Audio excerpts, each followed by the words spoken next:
Hello, Akbar അക്കാഡമിയിലെ പുതിയൊരു വീഡിയോയിലേക്ക് എല്ലാവർക്കും ഒരിക്കൽ കൂടി സ്നേഹത്തോടെ സ്വാഗതം. സെറ്റ് ജനുവരി 2025 ജനറൽ പേപ്പറിൻ്റേതാണ് ഇന്നത്തെ ക്ലാസ്സും. പ്രീവിയസ് ഇയർ ക്വസ്റ്റ്യൻ പേപ്പർ അനാലിസിസിൻ്റെ മറ്റൊരു പാർട്ടാണ് ഇന്നത്തെ ക്ലാസ്സും. കഴിഞ്ഞ ജൂലൈ 2024 നടന്ന എക്സാമിൻ്റെ ക്വസ്റ്റ്യൻ പേപ്പർ അനാലിസിസ് ആണ് ഇപ്പോൾ ചെയ്തുകൊണ്ടിരിക്കുന്നത്. എല്ലാം വളരെ ഇമ്പോർട്ടൻ്റ് ആയിട്ടുള്ള ക്ലാസ്സുകളാണ് അപ്ലോഡ് ചെയ്തിരിക്കുന്നത്. എക്സാം പോയിന്റ് ഓഫ് വ്യൂവിലാണ് ക്ലാസ്സുകൾ ഇടുന്നത്. അതുകൊണ്ട് ഈ പരീക്ഷ ഇങ്ങടുത്ത് വന്നിരിക്കുന്ന സമയത്ത് എല്ലാവർക്കും ഉപകാരപ്പെടുന്ന ക്ലാസ്സുകൾ തന്നെയാണ്. അതുകൊണ്ട് എല്ലാവരും നല്ലതുപോലെ പഠിച്ച് പരീക്ഷ പാസ്സാക്കാൻ വേണ്ടി ശ്രമിക്കണം. സെറ്റ് എക്സാം എഴുതുന്ന നിങ്ങളുടെ കൂട്ടുകാരിലേക്കും കൂടി ഈ ക്ലാസ്സുകൾ ഷെയർ ചെയ്ത് കൊടുക്കണം. ലൈക്കും ഷെയറും ചെയ്ത് എന്നെ സപ്പോർട്ട് ചെയ്യണം. അതുപോലെ ക്ലാസ്സിനെ കുറിച്ച് എന്തെങ്കിലും ഡൗട്ട്സ് ഉണ്ടെങ്കിൽ കമൻറ്റ് ബോക്സിലൂടെ ചോദിക്കാവുന്നതാണ്. ഇന്നത്തെ ക്വസ്റ്റ്യൻസ് നോക്കാം. Consistency of A measuring tool is known as. Options: A accuracy, B validity, C reliability, D applicability. Answer option C ആണ്, റിലയബിലിറ്റി. കൺസിസ്റ്റൻസി എന്നൊരു വാക്കുണ്ടെങ്കിൽ അത് റിലയബിലിറ്റി ആയിരിക്കും. കൺസിസ്റ്റൻസി, റിലയബിലിറ്റി എന്ന് പഠിച്ചു വെച്ചിരുന്നാൽ മതി. ക്വസ്റ്റ്യനിൽ കൺസിസ്റ്റൻസി എന്നൊരു വാക്കുണ്ടെങ്കിൽ അതിൻ്റെ ആൻസർ റിലയബിലിറ്റി ആയിരിക്കും. ഇവാലുവേഷൻ്റെ ക്യാരക്ടറിസ്റ്റിക്സ് ഫീച്ചറിലുള്ളതാണ് വാലിഡിറ്റി, യൂസബിലിറ്റി, റിലയബിലിറ്റി എന്നിവ. Evaluation in education is the process of assessing the effectiveness of an educational program, the quality of teaching and student learning. Purpose: evaluation helps teachers and students improve learning outcomes by identifying learning needs and areas for improvement. Process: evaluation involves collecting, analyzing and interpreting data to determine how well students are achieving learning objectives. Methods: evaluation methods can include tests, quizzes, essays, projects, observation and more. Evaluation in education is the process of assessing the effectiveness of an educational program, the quality of teaching and student learning. വിദ്യാഭ്യാസ പരിപാടിയുടെ ഫലപ്രാപ്തി, അധ്യാപനത്തിൻ്റെ ഗുണനിലവാരം, വിദ്യാർത്ഥികളുടെ പഠനം എന്നിവ വിലയിരുത്തുന്ന പ്രക്രിയയാണ് മൂല്യനിർണ്ണയം. ഈ വിദ്യാഭ്യാസത്തിലെ മൂല്യനിർണ്ണയം എന്നതുകൊണ്ട് ഉദ്ദേശിക്കുന്നത് വിദ്യാഭ്യാസ പരിപാടിയുടെ ഫലപ്രാപ്തി, അധ്യാപനത്തിൻ്റെ ഗുണനിലവാരം, വ്യക്തികളുടെ പഠനം എന്നിവ വിലയിരുത്തുന്ന പ്രക്രിയയാണ് വിദ്യാഭ്യാസത്തിലെ മൂല്യനിർണ്ണയം. അതായത് അധ്യാപകരുടെയും കുട്ടികളുടെയും ഗുണനിലവാരം മെച്ചപ്പെടുത്തുക എന്നതാണ് ഇവാലുവേഷൻ കൊണ്ട് ഉദ്ദേശിക്കുന്നത്. Purpose of evaluation: evaluation helps teachers and students to improve learning outcomes by identifying learning needs and areas for improvement. പഠന ആവശ്യങ്ങളും മെച്ചപ്പെടുത്താനുള്ള മേഖലകളും തിരിച്ചറിഞ്ഞ് പഠനത്തിൻ്റെ ഗുണനിലവാരം മെച്ചപ്പെടുത്താൻ അധ്യാപകരെയും വിദ്യാർത്ഥികളെയും ഇവാലുവേഷൻ സഹായിക്കുന്നു. Process of evaluation involves collecting, analysing and interpreting data to determine how well students are achieving learning objectives. മൂല്യനിർണ്ണയത്തിൽ വിദ്യാർത്ഥികൾ പഠന ലക്ഷ്യങ്ങൾ എത്രത്തോളം കൈവരിക്കുന്നുവെന്ന് നിർണ്ണയിക്കുന്നതിന് ഡേറ്റ ശേഖരിക്കുന്നതിനും വിശകലനം ചെയ്യുന്നതും വ്യാഖ്യാനിക്കുന്നതും ഉൾപ്പെടുന്നു. Methods: evaluation methods can include test, quizzes, essays, projects, observation and more. വിദ്യാർത്ഥികളുടെ ആവശ്യങ്ങൾ നന്നായി നിറവേറ്റുന്നതിനായി അവരുടെ അധ്യാപന രീതികൾ ക്രമീകരിക്കാൻ അധ്യാപകരെ ഇത് സഹായിക്കുന്നു.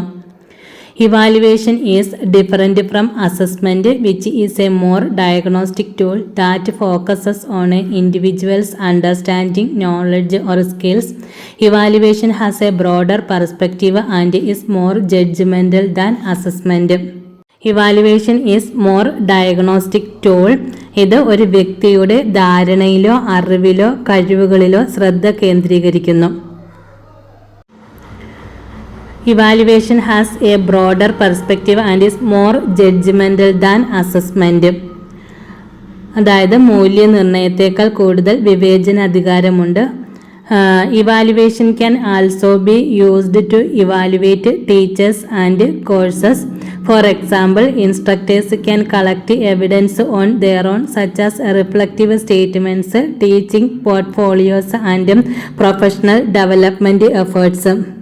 അധ്യാപകരെയും കോഴ്സുകളെയും വിലയിരുത്തുന്നതിനും മൂല്യനിർണ്ണയം ഉപയോഗിക്കാം. ഉദാഹരണത്തിന്, പ്രതിഫലിപ്പിക്കുന്ന പ്രസ്താവനകൾ, അധ്യാപന പോർട്ട്ഫോളിയോകൾ, പ്രൊഫഷണൽ വികസന ശ്രമങ്ങൾ എന്നിവ പോലെ ഇൻസ്ട്രക്ടർമാർക്ക് സ്വന്തമായി തെളിവുകൾ ശേഖരിക്കാനാകും ഈ ഇവാലുവേഷനിലൂടെ. There are some characteristics of evaluation include validity, reliability, usability, comprehensiveness, continuity, practicability, fairness, usefulness. These are the characteristics of evaluation. Validity in education is the degree to which test or assessment measures what it's intended to measure. Validity is the extent to which evidence and theory support the interpretation of test scores. It's important for the results of a test to be valid so they can be accurately applied and interpreted. Test സ്കോറുകളുടെ വ്യാഖ്യാനങ്ങളെ തെളിവുകളും സിദ്ധാന്തവും എത്രത്തോളം പിന്തുണയ്ക്കുന്നു എന്നതാണ്. ഒരു പരിശോധനയുടെ ഫലങ്ങൾ സാധുതയുള്ളതായിരിക്കേണ്ടത് പ്രധാനമാണ്. അതിനാൽ അവ കൃത്യമായി പ്രയോഗിക്കാനും വ്യാഖ്യാനിക്കാനും കഴിയും. Examples: A valid driving test should include A practical component and A valid language test for university entry should include task that are representative of university setting. സാധുവായ ഡ്രൈവിംഗ് ടെസ്റ്റിൽ ഒരു പ്രായോഗിക ഘടകവും സർവകലാശാല പ്രവേശനത്തിനായുള്ള സാധുവായ ഭാഷാ പരീക്ഷയിൽ സർവകലാശാല ക്രമീകരണങ്ങളെ പ്രതിനിധീകരിക്കുന്ന ടാസ്കുകളും ഉൾപ്പെടുത്തണം. There are three main types of validity: content, predictive and constructive validity. Content validity, predictive validity and constructive validity. These are the three main types of validity. Next വരുന്നത് reliability. Reliability in education is the consistency of scores from a test or assessment and how well those scores represent a student's ability. It's a key part of ensuring that assessments accurately measure student knowledge. വിദ്യാഭ്യാസത്തിലെ വിശ്വാസ്യത എന്നത് ഒരു പരീക്ഷയിൽ നിന്നോ വിലയിരുത്തലിൽ നിന്നോ ഉള്ള സ്കോറുകളുടെ സ്ഥിരതയാണ്. ആ സ്കോറുകൾ ഒരു വിദ്യാർത്ഥിയുടെ കഴിവിനെ എത്രത്തോളം പ്രതിനിധീകരിക്കുന്നു, മൂല്യനിർണ്ണയങ്ങൾ വിദ്യാർത്ഥികളുടെ അറിവ് കൃത്യമായി അളക്കുന്നുവെന്ന് ഉറപ്പാക്കുന്നതിൻ്റെ ഒരു പ്രധാന ഭാഗമാണിത്. Here are some things to consider when it comes to reliability in education. Consistency. Reliable assessments produce consistent results when used in the same setting with the same type of subjects. For example, if a student takes the same test twice, their performance should be similar. ഒരേ തരത്തിലുള്ള വിഷയങ്ങൾക്ക് ഒപ്പം ഒരേ ക്രമീകരണത്തിൽ ഉപയോഗിക്കുമ്പോൾ വിശ്വസനീയമായ വിലയിരുത്തലുകൾ സ്ഥിരമായ ഫലങ്ങൾ നൽകുന്നു. ഉദാഹരണത്തിന്, ഒരു വിദ്യാർത്ഥി 2 തവണ ഒരേ പരീക്ഷ എഴുതുകയാണെങ്കിൽ അവരുടെ പ്രകടനം സമാനമായിരിക്കണം. Next, related to validity. Reliability and validity are often mentioned together, but they provide different information.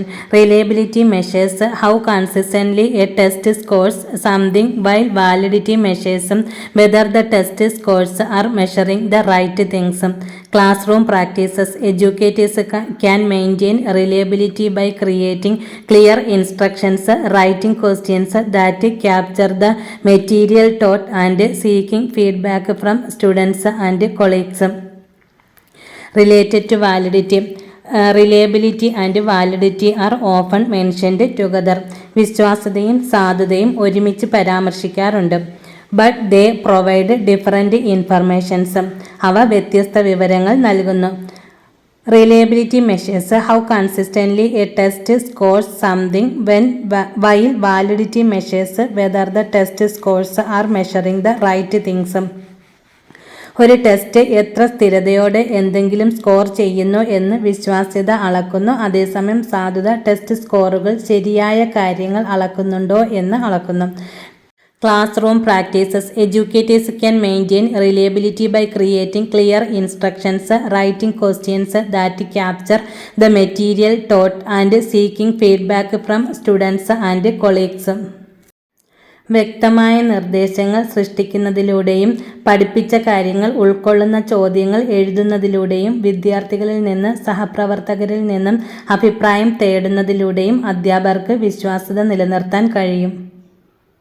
Other important characteristic of evaluation is usability. Usability is a measure of how easy and effective a product or service is to use, and is an important aspect of educational resources. It can affect learning and teaching experiences and can impact the adoption and retention of technology. ഒരു ഉൽപ്പന്നമോ സേവനമോ ഉപയോഗിക്കാൻ എത്ര എളുപ്പവും ഫലപ്രദവുമാണെന്നതിൻ്റെ അളവുകോലാണ് usability അഥവാ ഉപയോഗക്ഷമത.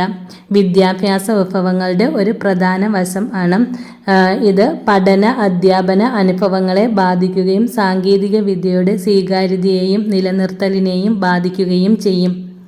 Usability is evaluated by considering factors such as learnability, efficiency, memorability, errors and satisfaction. പഠനക്ഷമത, കാര്യക്ഷമത, ഓർമ്മശക്തി, പിശകുകൾ, സംതൃപ്തി എന്നിവ പോലുള്ള ഘടകങ്ങൾ പരിഗണിച്ചാണ് യൂസബിലിറ്റി വിലയിരുത്തുന്നത്. Digital audio content distributed over the internet is known as options A. E-content, B. Podcast, C. Vlogs, D. Digital diary. Answer option B. Podcast. Digital audio content distributed over the internet is known as a podcast. Podcasts are typically a series of audio files that can be downloaded to a device for listening to at a convenient time. They can be hosted on platforms such as Buzzsprout, Podbean, Simplecast, Spreaker, Blueberry, Casters, Transistor and Captivate. Internet വിതരണം ചെയ്യുന്ന digital audio ഉള്ളടക്കമാണ് podcast എന്നറിയപ്പെടുന്നത്. പോഡ്കാസ്റ്റുകൾ സാധാരണയായി audio ഫയലുകളുടെ ഒരു ശ്രേണിയാണ്. അത് സൗകര്യപ്രദമായ സമയത്ത് കേൾക്കുന്നതിനായി ഒരു ഉപകരണത്തിലേക്ക് ഡൗൺലോഡ് ചെയ്യാം. ബസ്പ്രൗട്ട്, പോഡ്ബീൻ, സിംപിൾകാസ്റ്റ്, സ്പ്രെക്കർ, ബ്ലൂബെറി, കാസ്റ്റോസ്, ട്രാൻസിസ്റ്റർ, ക്യാപ്റ്റിവേറ്റ് തുടങ്ങിയ പ്ലാറ്റ്ഫോമുകൾ അവ ഹോസ്റ്റ് ചെയ്യാനാകും. E-content or electronic content is digital information that can be transmitted over a computer network or electronic device. It can include text, images, audio, video, graphics and animation. ഈ content അല്ലെങ്കിൽ electronic content ഒരു computer നെറ്റ്വർക്കിലൂടെയോ electronic ഉപകരണത്തിലൂടെയോ കൈമാറാൻ കഴിയുന്ന digital വിവരങ്ങളാണ്. ഇതിൽ വാചകം, ചിത്രങ്ങൾ, audio, video, graphics, animation എന്നിവ ഉൾപ്പെടാം.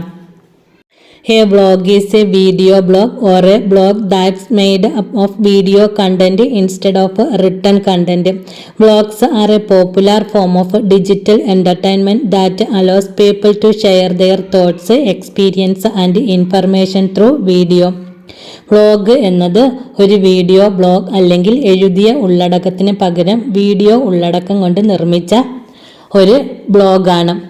ആളുകളെ അവരുടെ ചിന്തകളും അനുഭവങ്ങളും വിവരങ്ങളും വീഡിയോയിലൂടെ പങ്കിടാൻ അനുവദിക്കുന്ന ഒരു ഡിജിറ്റൽ വിനോദത്തിൻ്റെ ഒരു ജനപ്രിയ രൂപമാണ് വ്ളോഗുകൾ എന്നറിയപ്പെടുന്നത്.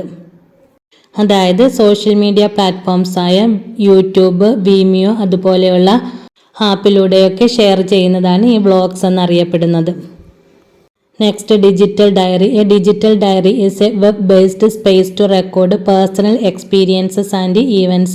It can be used to write about life experiences and memories, set reminders for events, include audio, video and pictures in journal entries. Digital diaries are similar to traditional diaries, but they can be accessed anywhere with an internet connection. They are often personal and not public. വ്യക്തിഗത അനുഭവങ്ങളും സംഭവങ്ങളും രേഖപ്പെടുത്തുന്നതിനുള്ള web അധിഷ്ഠിത ഇടമാണ് digital diary. ഇത് ജീവിത അനുഭവങ്ങൾ, ഓർമ്മകൾ എന്നിവയെക്കുറിച്ച് എഴുതാം. ഇൻവെന്റുകൾക്കായി ഓർമ്മപ്പെടുത്തലുകൾ സജ്ജീകരിക്കുക, ജേണൽ എൻട്രികളിൽ ഓഡിയോ, വീഡിയോ, ചിത്രങ്ങൾ എന്നിവ ഉൾപ്പെടുത്തുക. ഡിജിറ്റൽ ഡയറികൾ പരമ്പരാഗത ഡയറി കുറിപ്പുകൾക്ക് സമാനമാണ്. എന്നാൽ അവ എവിടെയും ഒരു ഇൻ്റർനെറ്റ് കണക്ഷനിലൂടെ ആക്സസ് ചെയ്യാൻ കഴിയും. അവ പലപ്പോഴും വ്യക്തിപരമാണ്, പബ്ലിക് അല്ല. ഇത്രയുമാണ് ഇന്നത്തെ ക്ലാസ്സിൽ ഉൾപ്പെടുത്തിയിരിക്കുന്നത്. പുതിയൊരു വീഡിയോയുമായി വീണ്ടും കാണാം. Okay, thank you.